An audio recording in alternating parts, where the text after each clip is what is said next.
अस्सलाम वालेकुम दोस्तों, मेरा नाम है उसामा और आप देख रहे हैं उसामा शकील टीवी। दोस्तों, सूरज का साइज़ इतना बड़ा है कि आपके दिमाग में जैसी भी इमेजेस हैं सूरज की, उन सबको निकाल दो दिमाग से, क्योंकि सूरज इतना बड़ा है कि ज़मीन उसके सामने एक छोटे से मार्बल की तरह लगती है। इवन के जो हमारे सोलर सिस्टम के सबसे बड़े प्लैनेट्स हैं जुपिटर और सैटर्न, वो भी इतने छोटे नज़र आते हैं सूरज के सामने। इसी सूरज को स्टडी करने के लिए इसरो ने आदित्य L1 को लॉन्च किया है। ये इंडिया का पहला स्पेस मिशन होगा जो सूरज को स्टडी करेगा, यानी चंद्रयान की कामयाबी के बाद अब सूरज की स्टडी की जाएगी। सूरज का ताल्लुक हमारी दुनिया से बहुत गहरा है। अगर सूरज खत्म हो जाए तो इस दुनिया में तमाम जानदार खत्म हो जाएंगे। सूरज इतना ज़रूरी है, लेकिन इसके साथ साथ कई ऐसे रिस्क हैं सूरज के जो आपको पता होने ही चाहिए।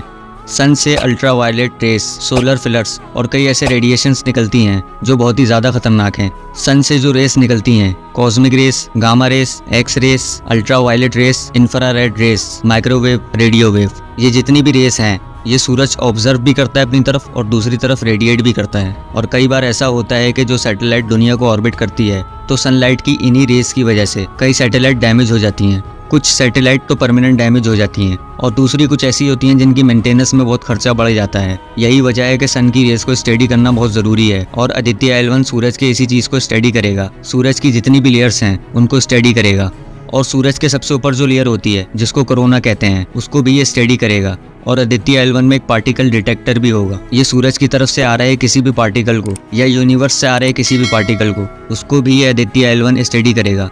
आदित्य L1 जिस जगह रहेगा वो एक सिंगल पॉइंट होगा, यानी वो मूव नहीं करेगा। आपके दिमाग में कोई भी सैटेलाइट की इमेज आती है तो वो मूव करते हुए आती होगी, लेकिन ये एक ऐसी सैटेलाइट होगी जो एक जगह रहकर सूरज को कंटिन्यूअसली व्यू करेगी और ना कोई प्लेनेट आदित्य L1 और सन के बीच में आएगा। ये एक ऐसी जगह है स्पेस में जिसको लैग्रेंज पॉइंट कहा जाता है। लैग्रेंज पॉइंट मतलब एक ऐसा पॉइंट जहाँ पर वो एक जगह रह पाएगा, यानी ये पॉइंट स्पेस के पार्किंग स्पॉट की तरह होता है जहाँ पर कोई भी सैटेलाइट बिल्कुल स्टिल एक जगह पर रह सकती है। अगर आदित्य L1 सूरज के बहुत पास आ गया तो सूरज उसको सिंपली अपनी ग्रेविटी से अट्रैक्ट कर लेगा और वो सूरज में जाकर तबाह हो जाएगा। और दूसरी सबसे बड़ी प्रॉब्लम ये है कि अगर वो स्पेस के उस जगह पर रहे जहाँ पर दुनिया की ग्रेविटी ज्यादा इफेक्ट करती है तो ये उसकी तरफ खिंचा चला जाएगा, जिससे बचने के लिए एडिशनल फ्यूल की जरूरत पड़ेगी उसको काउंटरएक्ट करने के लिए।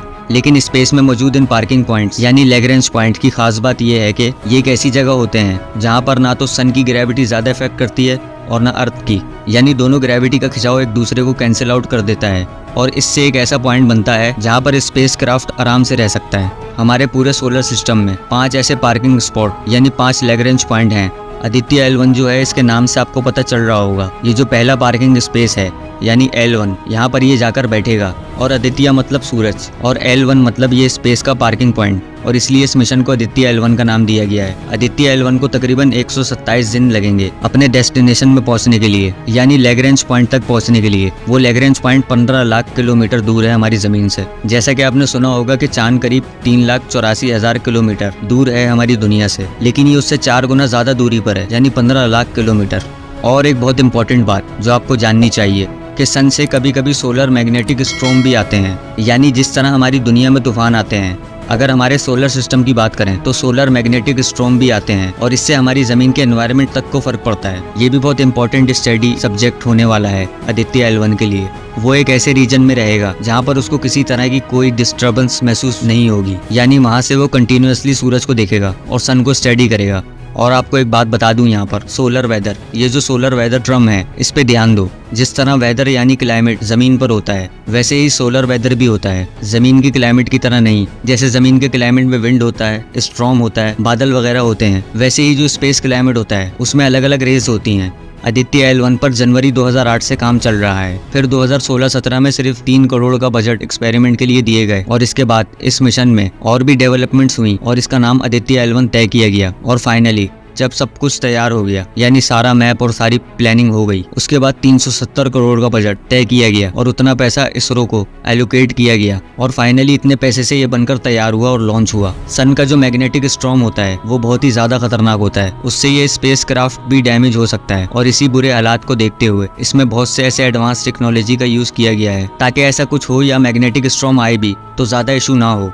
और इसकी स्टडी की बात करें तो आपको मैं बता दूं कि सूरज की जो रेडिएशन है या फिर जो भी चीजें निकलती हैं सूरज से दुनिया की तरफ, वो दुनिया के डायनेमिक्स को, जमीन के एटमॉस्फेयर को कैसे इफेक्ट करती हैं। इसकी समझ अभी ना नासा को है और ना किसी और स्पेस एजेंसी को और ना किसी साइंटिस्ट को, क्योंकि हम उसका 1% भी नहीं जानते।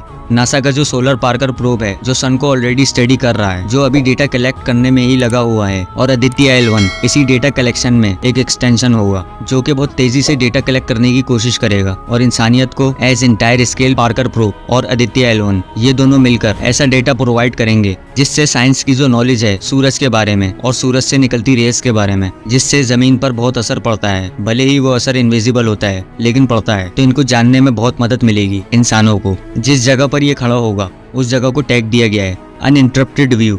नासा का जो सोलर पार्कर प्रोब है उसका बजट $1.5 बिलियन यानी 12,000 करोड़ रुपए था, लेकिन आदित्य L1 का जो बजट है जैसा कि मैंने आपको बताया 378 करोड़, यानी सोलर पार्कर प्रोब से करीब 33 गुना कम। और ये 2018 में लॉन्च हुआ था। और सन का जो सबसे आउटर लेयर है जिसको कोरोना कहा जाता है, तो इसको भी स्टडी करता है ये प्रोब। क्या आपको पता है ये solar Parker probe 7 lakh kilometre per hour की स्पीड से सन के पास ट्रेवल करता है। ऐसा ही इंडिया का आदित्य L1 होगा, लेकिन जो सोलर पार्कर प्रोब है वो सन के बहुत करीब जाकर उसका इंस्पेक्शन कर रहा है। और आदित्य L1 ये बस शुरुआत है एक ऐसे एक्सप्लोरेशन की। ये तो लैग्रेंज पॉइंट से सन को रीड करेगा, लेकिन इसरो के ऐसे कई प्लान्स हैं जिसमें सूरज के और करीब जाया जाएगा, जैसा कि सोलर पार्कर प्रोब कर रहा है इतने कम बजट में, यानी 378 करोड़ में।